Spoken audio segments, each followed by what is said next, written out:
Hey YouTubers, this is old John.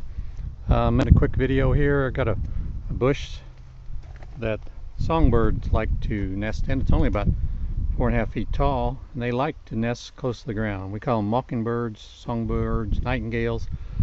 But anyway, my resolution was, of course this is in the winter now, so they're not a problem, but I do have some film of them earlier in the year.